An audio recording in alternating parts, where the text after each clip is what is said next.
Aujourd'hui, on arrive à gagner jusqu'à près de 900 € par mois grâce à cette chaîne qui n'a même pas 10 000 abonnés. Bon, à un moment donné, tu as regardé toutes mes vidéos quand je crie « Allez sur YouTube !»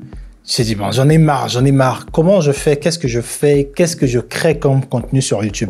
Alors, dans cette vidéo, je te donnais un consulting gratuit parce que vous ne voulez pas. Bon, il y a des gens qui bookent des calls, même s'ils ne passent pas à l'action. Ah, c'est bon, ils vont pas regarder la vidéo. Mais je te donne ici, on va dire 5 ou peut-être plus, des idées, des chaînes YouTube que tu peux lancer cette année et qui vont exploser. Première idée, bon, je vais m'adresser à la majorité afrodescendants. Vous êtes plus de 70% à regarder qui est afrodescendant. Ne me dites pas comment j'ai fait pour savoir. Si tu fais une chaîne YouTube sur possibilités de business, de pourquoi tu devrais retourner en Afrique, de quels sont les avantages, les désavantages, ton expérience, ce qui t'a poussé à rentrer. Peut-être que c'est le rejet en France, peut-être que c'est une reconnexion avec ton histoire. Partage ces histoires-là sur une chaîne YouTube et t'es rentré, partage ces moments forts-là. Pour toi, c'est peut-être évident. Pour toi, ça a peut-être été next step, quoi. Tu ne te sentais pas bien dans un pays où tu n'étais pas chez toi. Tu es allé dans ton pays d'origine. Pour toi, c'était normal. Mais pour énormément de personnes, ça peut être une clé. Donc, si tu crées une chaîne YouTube sur ça, tu n'as aucune idée de combien tu peux te faire. Vous savez déjà le nombre de personnes qui le fait. D'ailleurs, ce qui a fait aussi que notre chaîne Soba Agency prenne de la visibilité, c'est grâce à ça. Au début, c'était une chaîne qu'on a créée pour le fun, pour vous inspirer à vous lancer sur YouTube. Mais dès qu'on a fait le flip de présenter ces contenus-là de retour en Afrique, des business en Afrique, que j'ai lancé ou certains que j'envisage de lancer, la chaîne a très bien marché. Aujourd'hui, on arrive à gagner jusqu'à près de 900 € par mois grâce à cette chaîne qui n'a même pas 10 000 abonnés. Deuxième idée, ça va être l'investissement. Alors, je sais qu'on n'est pas tous calés dessus. Je sais même que il y a certaines personnes qui ne connaissent rien, mais pour le peu de personnes qui connaissent un peu quel compte ouvrir, que ce soit la bourse, que ce soit les ETF et je sais pas quoi, tout cet univers financier, si tu es calé dessus, mon gars, faut venir sur YouTube. Viens parler de ça. Parle-nous juste de quel compte assurance vie qu'il faut ouvrir, qui est plus avantageux, qui a moins de coûts. Il y a toute une catégorie dessus. Et le troisième truc un peu plus fun, c'est les relations. Je pense que devant vous, vous avez vu plusieurs coachs que je ne citerai pas exploser de nulle part. Bon, bien qu'ils étaient déjà là sur YouTube, mais les 2 dernières années, YouTube a... On a vu des coachs qui sont sortis de nulle part comme ça, qui ont explosé, qui ont gagné des 100 000, 200 000 abonnés, qui se font beaucoup d'argent aussi grâce à ces conseils de couple. Alors, je tenais à dire que la suite de cette vidéo sera sur YouTube, bien sûr. Et si tu n'es pas encore abonné, s'il te plaît, fais-le. Parce qu'il y a 80% des personnes qui regardent cette chaîne n'est pas abonné. Donc, s'il vous plaît, faites-le. Ça prend un petit clic. Tu cliques et tu t'abonnes. Donc, on continue. Donc, voilà. Créez une chaîne YouTube où vous partagez vos expériences, où vous partagez vos histoires personnelles, ce que vous avez vécu, si vous voulez en parler, bien sûr, sur ces problématiques-là. Alors, nous, ce qui est bien, petit coucou en face de toi, c'est que quand on a commencé de parler d'en face de toi en 2019, il n'y avait pas forcément ces contenus. On ne s'était pas dit, tiens, on va le faire parce que tout le monde le fait. On s'était dit, on va le faire parce que, en fait, il n'y en avait pas. Et aujourd'hui, il y a plusieurs personnes qui le font. C'est très bien, mais c'est juste important de signaler qu'on ne s'est pas lancé dedans parce que c'était en vogue. On l'a fait depuis 2019 et l'idée était pensée bien avant par madame. Quatrième idée, ou troisième, je ne me rappelle pas, c'est la décoration. Encore une fois, vous allez me dire, mais Christin, on part dans quoi là? La décoration, je sais qu'il y a plusieurs personnes aujourd'hui qui ne se rendent pas compte de ce qui se passe sur les réseaux, mais les baby showers, on en parle, il y en a partout. Les anniversaires, les mariages. Je ne sais pas si c'est après le confinement, mais il y a eu énormément de mariages. Maintenant, il y a beaucoup de personnes qui se lancent dans l'événementiel, même dans des trucs corporate. Voilà, l'événementiel aujourd'hui devient quelque chose de très rentable aussi. Et donc, il y a plusieurs entrepreneurs qui se sont lancés comme ça à faire la décoration, que ce soit même des speakers. On a vu plusieurs plusieurs coachs développer ce truc un peu des conférences, des événements. Donc, lance-toi dedans. Donc, qu'est-ce que tu vas faire? Tu vas me dire, parle un peu de où est-ce que tu achètes ton matériel, quel est le matériel qui est adéquat, quel lieu accepte, parce que vous savez, hein, petit exemple, il y a certaines certifications que tu dois avoir si tu veux bosser dans des grandes salles, ça je ne savais pas, il y a certains matériaux qui sont autorisés dans certaines salles. Donc par exemple, pour une personne qui veut se lancer, qui ne sait pas, quand tu fais ce genre de vidéo, les gens vont s'intéresser. Ou même des petits tips, comment gonfler des ballons rapidement, comment coller les ballons, comment faire une grosse murale des ballons, où acheter son matériel. Voilà, tu donnes vraiment la liste de comment faire différents types de décorations. Et le truc numéro 5, et ça c'est quelque chose, je pense que qu'on voit déjà, on va dire non, mais il y en a déjà trop. C'est quand il y en a trop qu'il faut se démarquer, qu'il faut se dire que qu'est-ce que tout le monde fait déjà? Et moi, j'aimerais faire quelque chose de différent. C'est tout ce qui est des trucs de make-up. Encore une fois, vous avez dit, ouais, mais Christin, franchement, les make-up. Ouais, les gars, il y a tellement différents types de make-up. Vous savez, il y a toujours des femmes. Même moi, j'avais la même interprétation. Je me disais, parce qu'il y avait tellement des femmes qui se maquillaient. Dans la vie, on voit toutes les femmes qui sont maquillées. On pensait que toutes les femmes savaient se maquiller très bien. Non. Je travaille avec beaucoup de clientes qui sont incapables de faire un contouring ou qui sont incapables de faire un truc, je sais pas, à part le contouring, elles sont incapables de le faire. C'est parce que le maquillage aujourd'hui, quand tu as 30 ans ou 40 ans, moi je connais pas, après je regarde pas, mais je suggère aux personnes qui ont 30 ans et plus de se lancer aussi dans ce genre de truc. Par exemple, il y a une maquilleuse, peut-être que toi, c'est ton travail, tu fais du maquillage pour des célébrités, pour des événements, et tu maquilles souvent des personnes qui ont, dans ces tranches d'âge-là.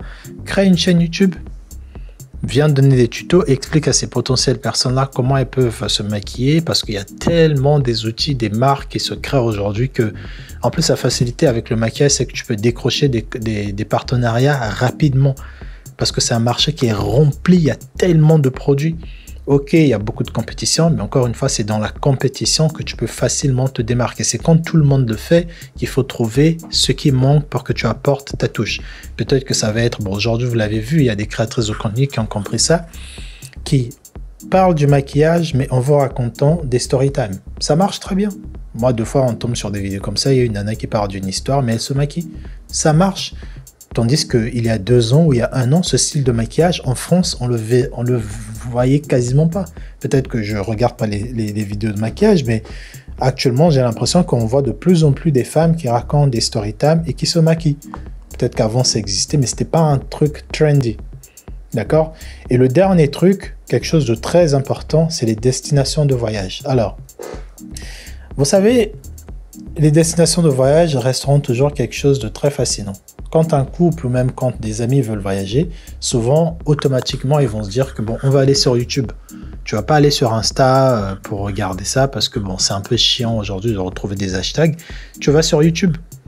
Et quand tu vas sur YouTube, tu découvres que un tel est parti au Portugal, il a fait seulement avec 100 €, voilà ce qu'il a vécu. C'est pour ça que je recommande, c'est pas une obligation, mais je recommande aux personnes qui me suivent, quand tu voyages, quand tu vas dans un pays, ou même quand tu vis dans une ville, parce que 2 fois quand on vit dans un pays, on se dit ouais, mais il y a encore quoi d'important ici. Non, toi qui vis à Paris, toi qui vis à Lyon, et que tu es un créateur de contenu et que tu te demandes qu'est-ce que je peux filmer, 1 fois par semaine, sors avec ta caméra dans la ville et va montrer quels sont les endroits à voir sur Lyon.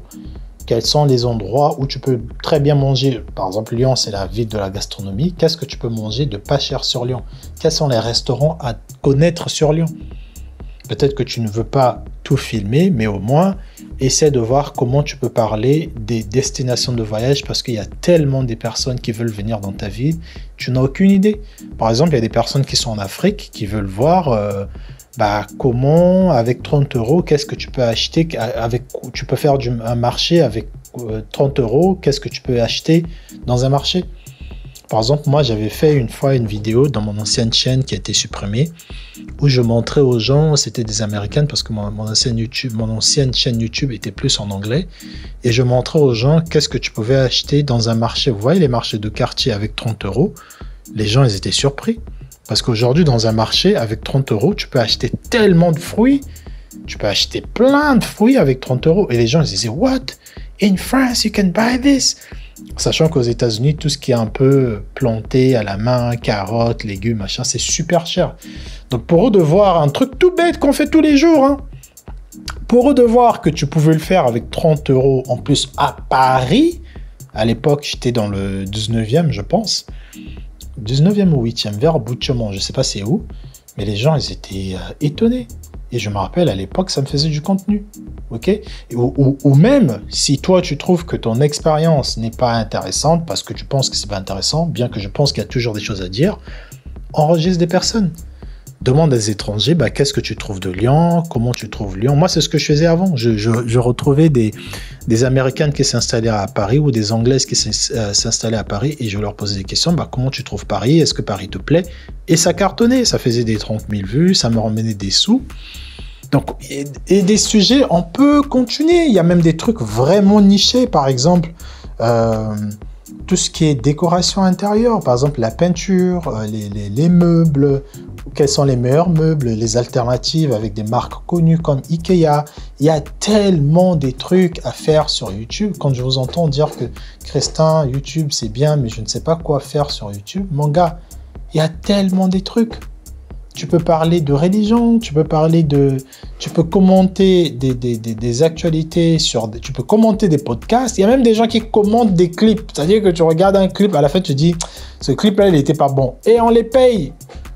Donc, quand tu viens me dire que YouTube, c'est trop compliqué, je me dis, mais il y a autant de sujets qu'il y a de vidéos à faire. C'est-à-dire que n'importe quel sujet, tu peux... Aujourd'hui, je te mets en défi et je termine. Le jour que j'ai eu un souci avec notre voiture, il fallait changer... Fallait enlever la roue de secours. Mon gars, la roue de secours de notre voiture, elle est en dessous là-bas. Il fallait aller la chercher, je sais pas où. Quand je suis allé sur YouTube, j'ai découvert qu'il y avait tout un univers de garagistes qui montrait aux gens, en fonction des voitures les plus que la majorité des Français achètent, comment enlever les roues de secours. Mais je me suis dit, ah ouais, et c'est des vidéos qui faisaient des 100 000 vues. Et la majorité de ces vidéos étaient mal filmées. Parce que quand tu es dans l'urgence, tu n'es pas trop regardant sur le son ou la qualité d'image. Tout ce que tu veux, c'est de voir comment c'est fait. Et tout ça aussi, c'était un univers. Et j'ai découvert, j'étais là, ouais... Comment changer nos roues? Il y a tellement des gars qui font les mecs, ouais, moi, ils savent pas changer de roue. Ils regardent sur YouTube. Comment changer la peinture, comment peindre. Moi, je regardais la YouTube quand j'ai fait la peinture de chez nous. Et donc, il y a tellement de catégories, les gars. Donc, s'il vous plaît, ne dites plus que je ne sais pas quoi faire sur YouTube parce que tout, et même les mamans, big up à, je sais pas comment elle s'appelle, c'est une nana que j'ai découverte récemment, qui fait une chaîne YouTube sur l'allaitement, par exemple. Quand je l'ai découvert, elle parlait d'allaitement. Moi, c'est quelque chose qui me touche, qui m'a parlé, parce que j'ai vu, on a galéré à un moment donné avec ma femme pour l'allaitement de notre enfant. Et on a trouvé des solutions, des choses qu'elle disait qui me parlaient. Je me disais, ah ouais, ben oui, c'est vrai, nous aussi, on a eu ça. Nous aussi, on a fait ceci. Voilà comment on a galéré avec ça. Et ça, c'est une niche, mais qui est tellement vitale.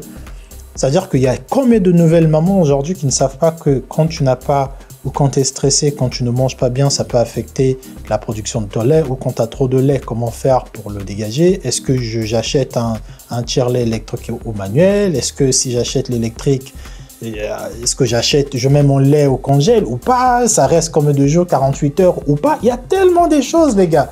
Donc, s'il vous plaît, venez plus me dire que vous savez pas quoi mettre sur YouTube parce qu'il y a des millions de sujets. Il y a autant de sujets que des niches. Et plus tu vas être dans une niche telle que l'allaitement, tu peux parler, par exemple, d'un truc chez les mecs, tu peux parler de testostérone. Comment conserver ou comment améliorer sa testostérone. Parce qu'aujourd'hui, c'est un truc qu'on en parle beaucoup. Comment, je sais pas, le DEF. Il y a tellement des... si je pouvais me multiplier par 10, c'est-à-dire les nombres de chaînes que j'allais créer, vous n'avez aucune idée. Donc voilà les gars, hein, si vous avez besoin, pareil, si j'ai parlé de ça dans plusieurs vidéos, si vous avez besoin d'acheter certains équipements et que vous vous demandez toujours, je ne sais pas quoi faire, vous verrez un lien dans la bio, que ce soit sur YouTube, même sur Insta, vous verrez un lien Amazon où j'ai listé plusieurs types de matériel amateur, professionnel, que ce soit audio ou vidéo, où j'ai mis du matos que vous pourrez acheter gratuitement. Il n'y a pas un lien, achetez, mettez votre email. Non, tu cliques dessus et tu as une liste de matériaux Amazon. Donc si tu veux les acheter parce que ça t'intéresse ce qu'on fait, va regarder ça. Ok.